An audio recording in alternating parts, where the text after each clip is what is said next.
شروع اللہ کا نام لے کر جو بڑا مہربان نہایت رحم والا ہے۔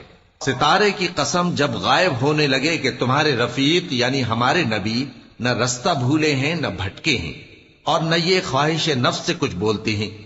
یہ قرآن تو ایک وحی ہے جو ان کی طرف بھیجی جاتی ہے، ان کو نہایت قوت والے نے سکھایا یعنی جبرائیل نے جو طاقتور ہیں۔ پھر وہ پوری طرح بیٹھے جبکہ وہ آسمان کے اونچے کنارے پر تھے، پھر وہ قریب ہوئے، پھر مزید نیچے آ گئے تو وہ 2 کمان کے فاصلے پر ہو گئے یا اس سے بھی کم۔ پھر اللہ نے اپنے بندے کی طرف جو حکم بھیجا سو بھیجا۔ جو کچھ انہوں نے دیکھا ان کے دل نے اس کو جھوٹ نہ جانا۔ کیا جو کچھ وہ دیکھتے ہیں تم اس میں ان سے جھگڑتے ہو؟ اور انہوں نے اس کو یعنی جبرائیل کو ایک اور بار بھی اترتے دیکھا ہے سدرۃ المنتہا کے پاس۔ اسی کے پاس ہمیشہ رہنے کی بہشت ہے، جبکہ اس بیری پر چھا رہا تھا جو چھا رہا تھا۔ ان کی آنکھ نہ تو اور طرف مائل ہوئی اور نہ حد سے آگے بڑھی۔ انہوں نے اپنے پروردگار کی قدرت کی بہت ہی بڑی بڑی نشانیاں دیکھی۔ بھلا تم لوگوں نے لات اور عزا کو دیکھا اور تیسری مورتی یعنی منات کو؟ مشرکو، کیا تمہارے لیے تو بیٹے ہوں اور اللہ کے لیے بیٹیاں؟ یہ تو بہت ہی بے انصافی کی تقسیم ہوئی۔ وہ تو صرف نام ہی نام ہے جو تم نے اور تمہارے باپ دادا نے رکھ لیے ہیں، اللہ نے تو ان کی کوئی سند نازل نہیں کی۔ یہ لوگ محض خیال و گمان اور خواہشات نفس کے پیچھے چل رہے ہیں، حالانکہ ان کے پروردگار کی طرف سے ان کے پاس ہدایت آ چکی ہے۔ کیا جس چیز کی انسان آرزو کرتا ہے وہ اسے ضرور ملتی ہے؟ سو آخرت اور دنیا تو اللہ ہی کے ہاتھ میں ہے۔ اور آسمانوں میں بہت سے فرشتے ہیں جن کی سفارش کچھ بھی فائدہ نہیں دیتی مگر اس وقت کہ اللہ جس کے لیے چاہے اجازت بخشے اور سفارش پسند بھی کرے۔ جو لوگ آخرت پر ایمان نہیں لاتے وہ فرشتوں کو لڑکیوں کے نام سے موسوم کرتے ہیں، حالانکہ ان کو اس کی کچھ خبر نہیں۔ وہ صرف خیال و گمان پر چلتے ہیں، جبکہ خیال و گمان حق کے مقابلے میں کچھ کام نہیں آتا۔ تو جو ہماری یاد سے روگردانی کرے اور صرف دنیا ہی کی زندگی کا خواہاں ہو، اس سے تم بھی منہ پھیر لو۔ ان کے علم کی یہی انتہا ہے۔ تمہارا پروردگار اس کو بھی خوب جانتا ہے جو اس کے رستے سے بھٹک گیا، اور اس سے بھی خوب واقف ہے جو رستے پر چلا۔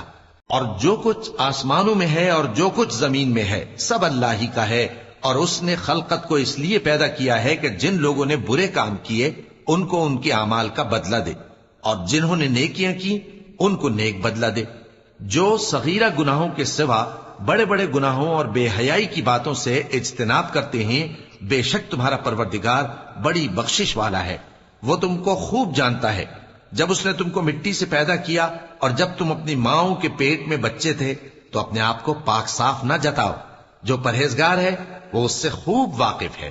بھلا تم نے اس شخص کو دیکھا جس نے منہ پھیر لیا اور تھوڑا سا دیا پھر ہاتھ روک لیا؟ کیا اس کے پاس غیب کا علم ہے کہ وہ اسے دیکھ رہا ہے؟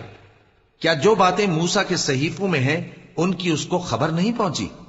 اور ابراہیم کے صحیفوں کی جنہوں نے حق کے طاعت اور رسالت پورا کیا، وہ یہ کہ کوئی شخص دوسرے کے گناہ کا بوجھ نہیں اٹھائے گا، اور یہ کہ انسان کو وہی ملتا ہے جس کے لیے وہ محنت کرتا ہے، اور یہ کہ اس کی محنت کا جائزہ لیا جائے گا، پھر اس کو اس کا پورا پورا بدلہ دیا جائے گا، اور یہ کہ تمہارے پروردگار ہی کے پاس پہنچنا ہے، اور یہ کہ وہی دونوں جوڑے یعنی نر اور مادہ پیدا کرتا ہے، یعنی نطفے سے جو رحم میں ڈالا جاتا ہے، اور یہ کہ قیامت کو دوبارہ اٹھانا اسی کا ذمہ ہے، اور یہ کہ وہی دولت مند بناتا اور وہی مفلس کرتا ہے، اور یہ کہ وہی شیرا نامی تارے کا بھی مالک ہے، اور یہ کہ اسی نے عاد اول کو ہلاک کر ڈالا اور سمود کو بھی، غرض کسی کو باقی نہ چھوڑا، اور ان سے پہلے قوم نوح کو بھی۔ کچھ شک نہیں کہ وہ لوگ بڑے ہی ظالم اور بڑے ہی سرکش تھے، اور اسی نے الٹی ہوئی بستیوں کو دے پٹکا، پھر ان پر جو چیز چھا گئی سو چھا گئی۔ تو اے انسان، تو اپنے پروردگار کی کون کون سی نعمت پر جھگڑے گا؟ یہ پیغمبر بھی پہلے کے خبردار کرنے والوں میں سے ایک خبردار کرنے والے ہیں۔ آنے والی یعنی قیامت قریب آ پہنچی، اس دن کی تکلیفوں کو اللہ کے سوا کوئی دور نہیں کر سکے گا۔ اے کافرو، کیا تم اس کلام پر تعجب کرتے ہو اور ہنستے ہو اور روتے نہیں؟ اور تم غفلت میں پڑے ہو تو اللہ کے آگے سجدہ کرو اور اسی کی عبادت کرو۔ چونکہ آیت سجدہ تلاوت کی گئی ہے، لہذا سامعین پر سجدہ واجب ہے۔